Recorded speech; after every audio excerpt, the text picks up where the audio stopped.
Assalamualaikum warahmatullahi wabarakatuh. Perkenalkan, nama saya Fauzia Nandayarawan, NIM 180209509 dari Administrasi Bisnis Universitas Mula Warman. Di sini saya akan mempresentasikan buku Memahami Laporan Keuangan karya Lynn M. Fraser dan Ellen Ormission. Bagian bab 2. Di sini saya akan menjelaskan apa itu laporan posisi keuangan. Laporan posisi keuangan atau neraca adalah salah satu laporan keuangan yang memberikan informasi tentang posisi aktiva, kewajiban, dan modal yang disajikan pada akhir periode. Laporan posisi keuangan menyediakan informasi mengenai perusahaan, terutama ketika dikaji selama periode beberapa tahun dan dievaluasi terkait dengan laporan keuangan lainnya. Saldo akun pada laporan posisi keuangan harus seimbang, yaitu total semua aset harus seimbang dengan jumlah liabilitas dan ekuitas pemegang saham. Bisa dilihat di sini rumus laporan posisi keuangan, yaitu aset sama dengan liabilitas plus ekuitas pemegang saham. Di sini saya akan menjelaskan tentang aset. Aset sendiri terbagi menjadi dua, yaitu aset lancar dan aset tidak lancar. Nah, di video kali ini saya akan menjelaskan tentang aset lancar. Apa itu aset lancar? Aset lancar terdiri dari kas atau aset yang diharapkan dapat dikonversikan ke kas dalam waktu 1 tahun atau 1 siklus operasi, mana yang lebih lama. Nah, siklus operasi sendiri itu adalah waktu yang dibutuhkan untuk membeli atau memproduksi persediaan, menjual produk, dan mengumpulkan kas. Aset lancar terdiri dari beberapa bagian. Yang pertama, kas dan sekuritas yang diperdagangkan.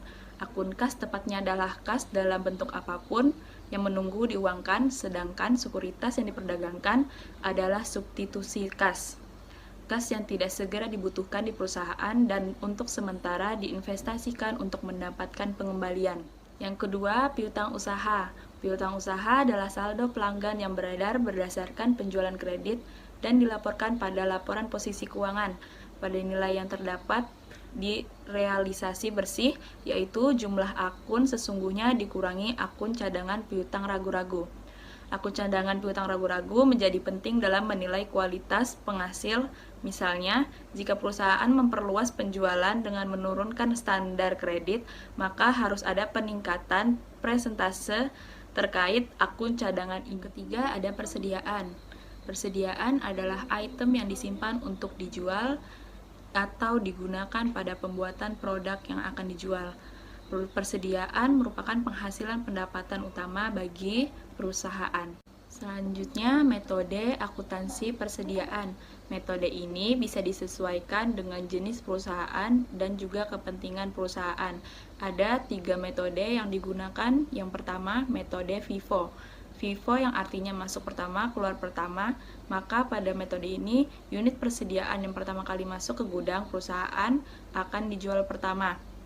Kelebihan dari FIFO sendiri, nilai persediaan disajikan secara relevan di laporan posisi keuangan dan menghasilkan laba yang lebih besar.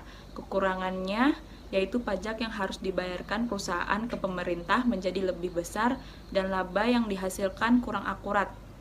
Yang kedua, metode LIFO, artinya yang masuk terakhir keluar pertama. Metode ini mengasumsikan unit persediaan yang dibeli pertama akan dikeluarkan di akhir. Artinya unit yang dijual pertama adalah unit persediaan yang terakhir masuk ke gudang.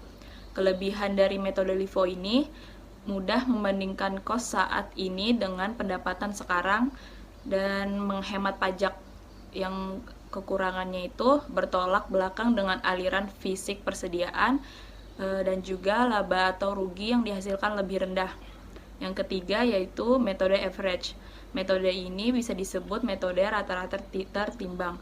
Metode average membagi antara biaya barang yang tersedia untuk dijual dengan jumlah unit yang tersedia, sehingga persediaan akhir dan beban pokok penjualan dapat dihitung dengan harga rata-rata.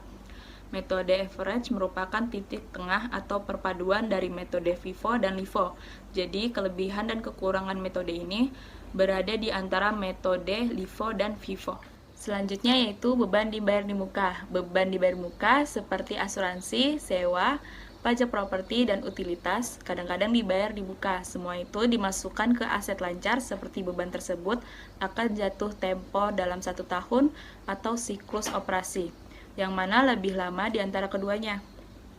Berikutnya yaitu properti, pabrik, dan peralatan. Aset ini menghasilkan manfaat ekonomi lebih dari 1 tahun, dan aset ini dianggap berwujud karena memiliki substansi fisik. Aset tetap selain tanah yang secara teoritis memiliki masa pemanfaatan yang tidak terbatas.